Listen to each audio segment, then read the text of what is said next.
कौशल्या जी ने दवाई का पैकेट उठाया तो देखा उसमें गोली नहीं थी। उसे याद आया कि दवाई तो कल रात को ही खत्म हो गई थी। उसने विनोद को लाने को बोला था पर शायद वह भूल गया होगा। उसने उसके कमरे का दरवाज़ा खटखटाया तो अंदर से आवाज़ नहीं आई, इसलिए वह चुपचाप वापस आ गई। अपने कमरे में पहुंचकर देखा तो उनके पति जगदीश जी सुबह की सैर करके आ चुके थे। आप आ गए, वह देखते ही बोली, आपके लिए चाय बना दूं? उन्होंने पूछा, हाँ बना दो, और ये दवाई भी ले लेना। उन्होंने जेब से निकालकर पैकेट थमा दिया। आप इतनी सर्दी में इतना दूर क्यों गए? अपनी थोड़ी सी सैर करके वापस आ जाते। मैंने विनोद को कल बोला तो था। हाँ, वह हमेशा की तरह भूल गया और वह फीकी हंसी हंसने लगे। कौशल्या जी, मैं तेरी तरह बेटे की ओर नहीं देखता हूँ। मुझे किसी सहारे की जरूरत नहीं है। मैं तेरा और मेरा पेट पाल लूँगा और दोनों की दवाइयाँ और बाकी के खर्चे भी पूरे कर लूँगा। ये तो तेरी जिद है, वरना मैं ये घर छोड़कर चला जाऊँ। कहते कहते वह कुर्सी पर बैठ गए। जब से लकवा आया था बड़ी मुश्किल से ठीक हुए थे। अभी भी अच्छे से चल नहीं पाते हैं, फिर भी अपने काम तो सभी कर लेते हैं। कौशल्या जी के काम भी खुद ही कर देते हैं। जगदीश जी अब रिटायर हो गए थे। अच्छी पेंशन भी मिल रही थी, पर शरीर से ही लाचार हो गए थे। कौशल्या जी की भी तबीयत ठीक नहीं रहती थी। उच्च रक्तचाप और मधुमेह की दवाइयाँ चल रही थी। काफ़ी थकान और कमजोरी रहती है। आधे समय तो वह बिस्तर पर ही रहती थी।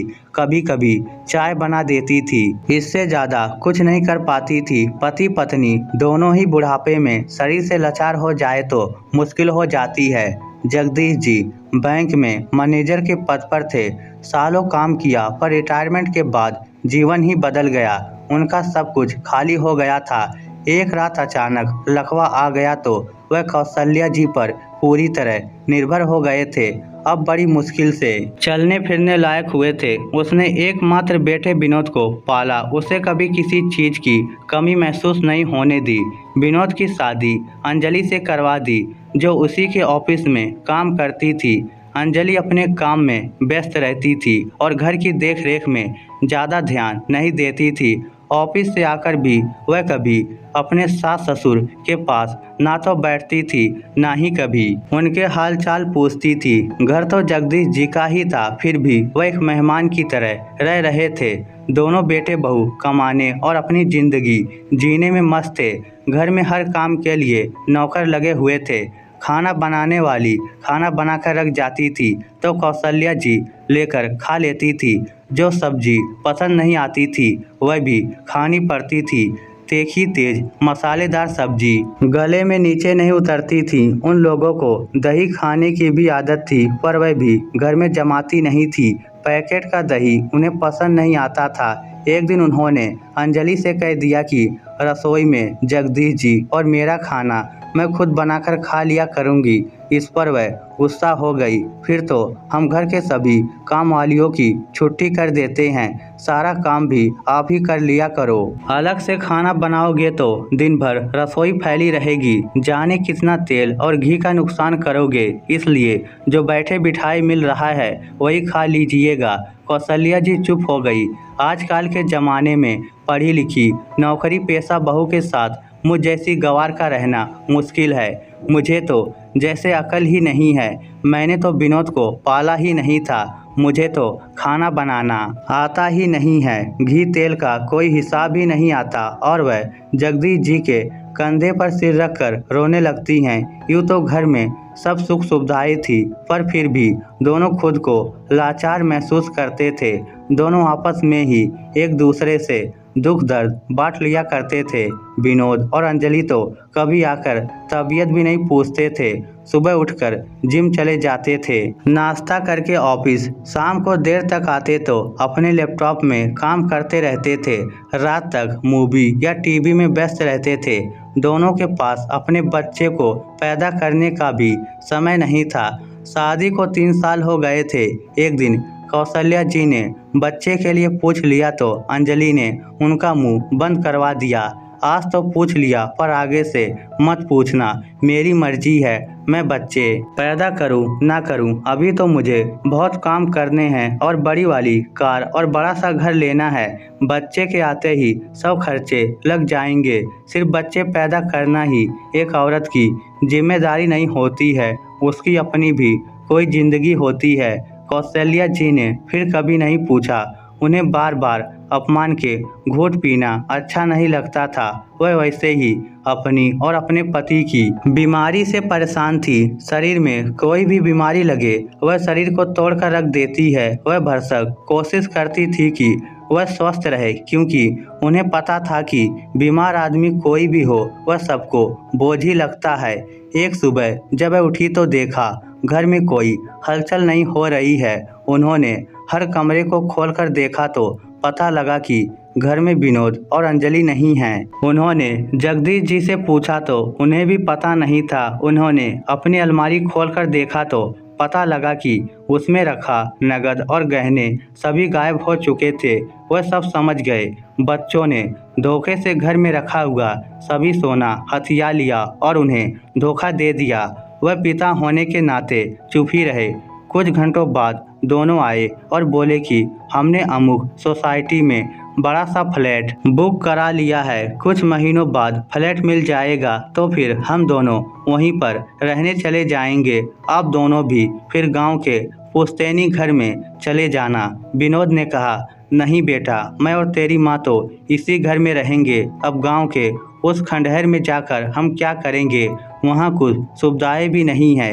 एक घर तो हम बेच रहे हैं। हमने सब बात पक्की कर ली है। आपको तो फिर गांव जाना ही पड़ेगा। अंजलि ने कहा, घर बेच रहे हो पर ये घर तो तेरी माँ के नाम पर है, तू कैसे बेच सकता है? जगदीश जी बोले, ये घर अब अंजलि के नाम पर है और अंजलि का ही है। वह इसे जब चाहे बेच सकती है। विनोद ने पेपर दिखाते हुए कहा तो उन्हें आश्चर्य हुआ। हाँ, याद आया, उस दिन विनोद ने मुझसे एक पेपर पर दस्तखत करने को कहा था।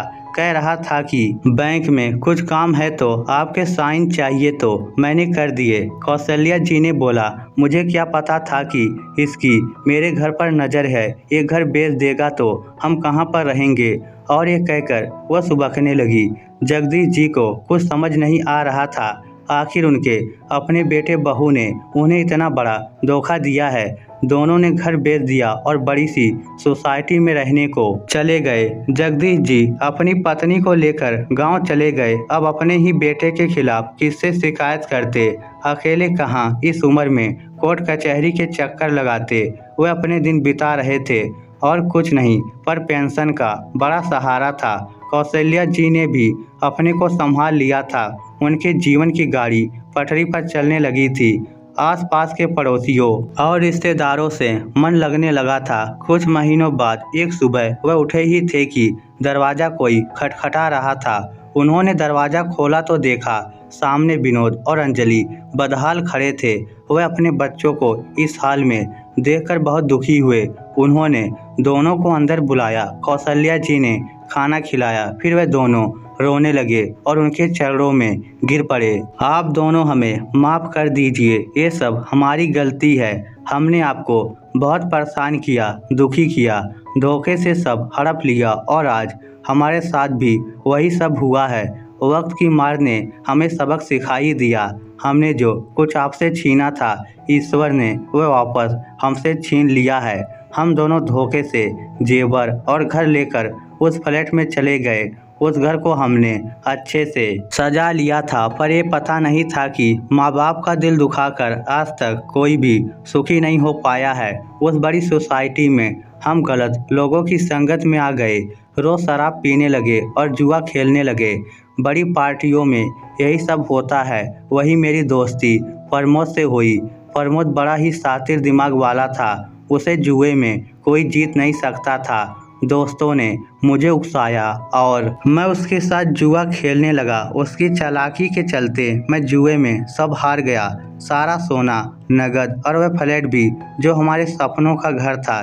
इधर हमारी कंपनी में कर्मचारियों की छटनी चल रही थी। जो पुराने लोग थे और मोटी पगार पाते थे, उन्हें सबसे पहले हटा दिया क्योंकि उनकी पगार बहुत ज़्यादा थी। सबसे पहले मुझे और अंजलि को निकाला गया। एक साथ दोनों की नौकरी चली गई। हम कुछ महीने एक कमरा किराए पर लेकर भी रहे थे ताकि दूसरी नौकरी ढूंढ सके, पर जुआ खेलने और फ्लैट खोने के कारण हम बदनाम हो गए थे। किसी ने हमें नई नौकरी नहीं दी।